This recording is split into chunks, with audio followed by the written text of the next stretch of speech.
नमस्कार दोस्तों, आपके अपने चैनल फुल इंस्पायर्ड में आप सभी का दिल से स्वागत है। अगर आपको हमारी वीडियो अच्छी लगे तो लाइक, शेयर, कमेंट और सब्सक्राइब जरूर करें और इस वीडियो को अपने परिवार और मित्रों के साथ अवश्य साझा करें। धन्यवाद। चलिए चलते हैं वीडियो की ओर। आज की इस बौद्ध कहानी के माध्यम से आपको कुछ ऐसे तरीके पता चलेंगे जिसे आप धोखा खाने से खुद को बचा सकते हैं। दोस्तों, अक्सर आपने देखा होगा कि भावनात्मक रूप से कमजोर लोगों का लोग हमेशा फायदा उठाते रहते हैं। कभी ना कभी हम सब ने देखा होगा कि अपने आसपास जो भी इंसान नरम दिल का होता है, यानी कि भावनात्मक रूप से दयावान होता है, वह बेचारा अपनी करुणा बस दूसरों की सहायता तो कर देता है, लेकिन बदले में उसे हमेशा धोखा ही मिलता है। दोस्तों, अब सवाल यह उठता है कि क्या एक इंसान को भावनात्मक नहीं होना चाहिए? क्या उसे दूसरों पर भरोसा नहीं करना चाहिए? दूसरों की सहायता नहीं करनी चाहिए? क्या दयावान और संवेदनशील होना कोई गुनाह है या फिर कोई गलती है? दोस्तों, यही इस कहानी के माध्यम से जानेंगे। दोस्तों, बहुत समय पहले की बात है। एक बार एक युवा लड़का जंगल के पेड़ों पर अपना मुक्का मार रहा था। वह बड़े जोर जोर से अपना मुक्का मार रहा था।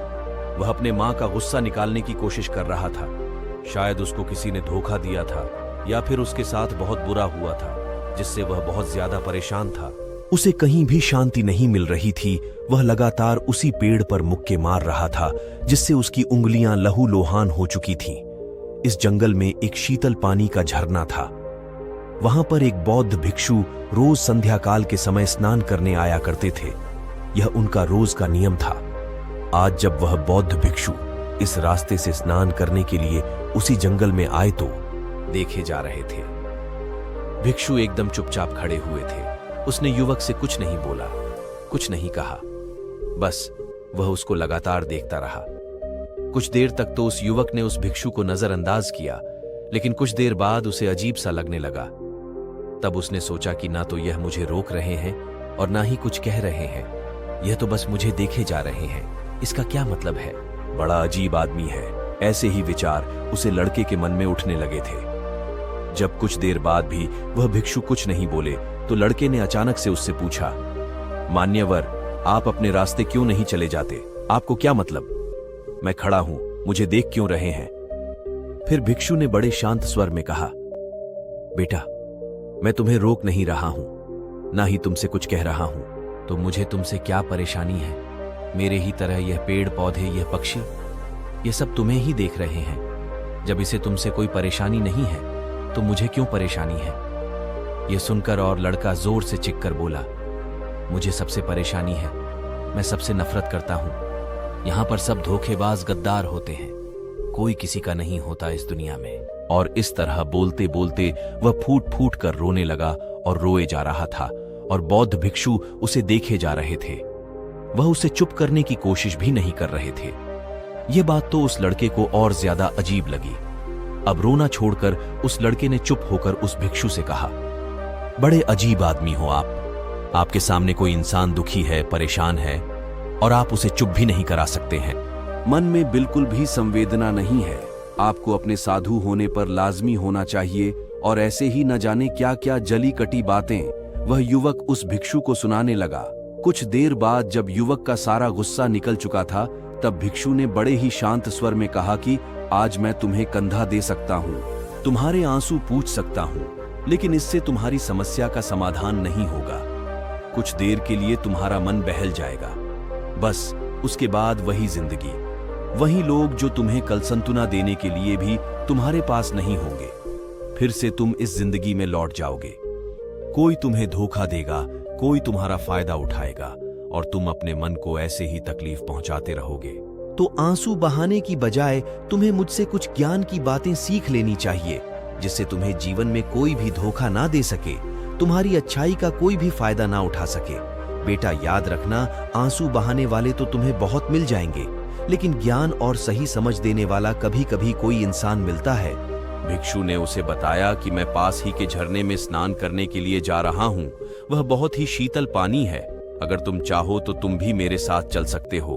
यहाँ पर अकेले परेशान होने से अच्छा है कि तुम झरने की शीतल पानी में स्नान करो, जिससे तुम्हारा दिमाग, मन, मस्तिष्क और तुम्हारा शरीर सब कुछ पवित्र हो जाएगा।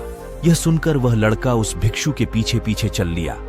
जंगल के बीचों बीच रास्ता झरने की तरफ जाता था। जंगल में सन्नाटा छाया हुआ था।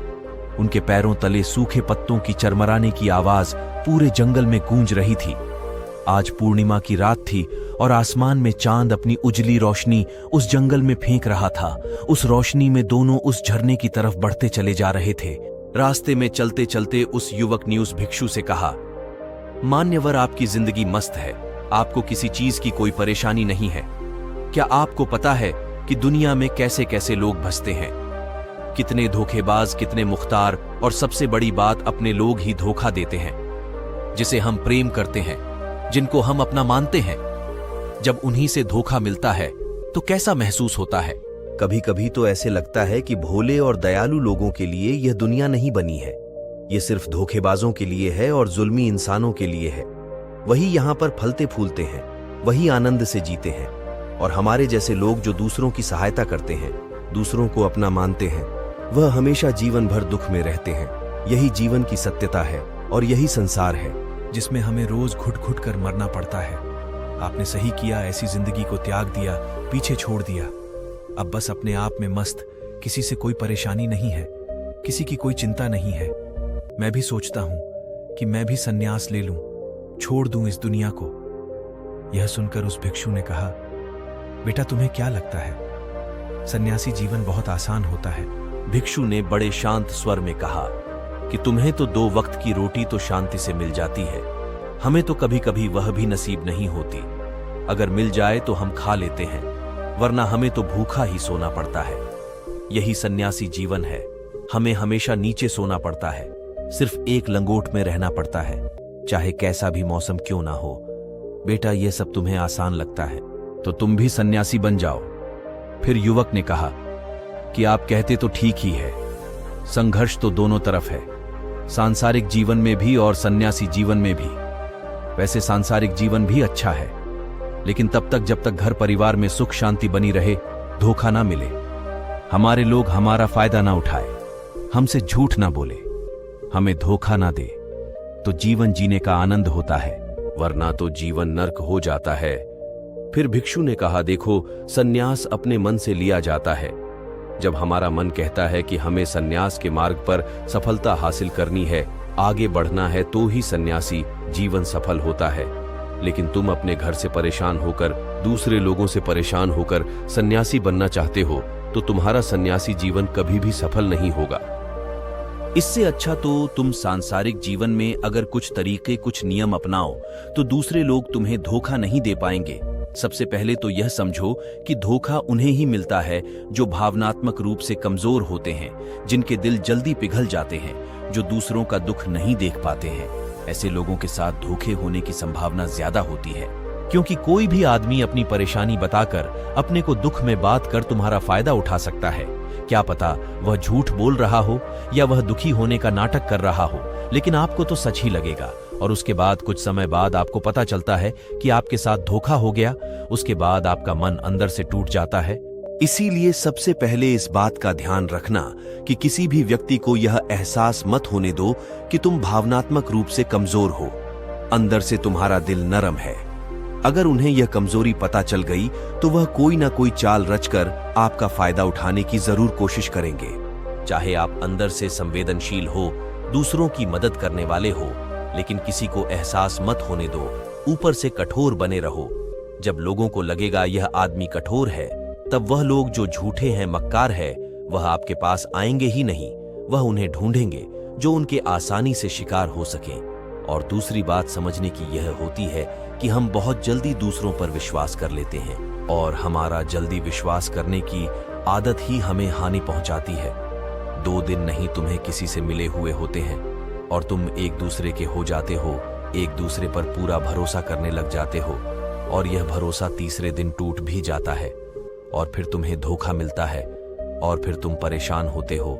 इसीलिए समय दो। किसी भी चीज को, किसी भी रिश्ते को आगे बढ़ाने के लिए समय की जरूरत होती है। समय के साथ तुम्हें सामने वाले इंसान की अच्छाई और बुराई पता चलती है। तब तुम्हें पूर्ण रूप से पता चलता है कि इंसान वास्तव में कैसा है, अच्छा है या बुरा है, और वह कुछ समय देने के बाद ही पता चलता है। इसीलिए जल्दी किसी पर विश्वास मत करो। अपनी पूरी संतुष्टि करना। अगर तुम किसी के साथ लंबे समय तक भरोसा करना चाहते हो या किसी के साथ कोई संबंध बनाना चाहते हो, कोई दोस्ती करना चाहते हो या फिर किसी की मदद करना चाहते हो, तो इन सभी परिस्थितियों में तुम्हें यह जरूर पता होना चाहिए कि दूसरे लोग उस इंसान के बारे में क्या सोच रखते हैं। इसके बाद तुम जीवन में कभी भी धोखा नहीं खाओगे और तुम्हें कभी भी धोखे की वजह से पछताना नहीं पड़ेगा। इसी तरह की बातें करते हुए भिक्षु और वह लड़का दोनों जंगल से बाहर आ गए और अपने अपने घर को चले गए।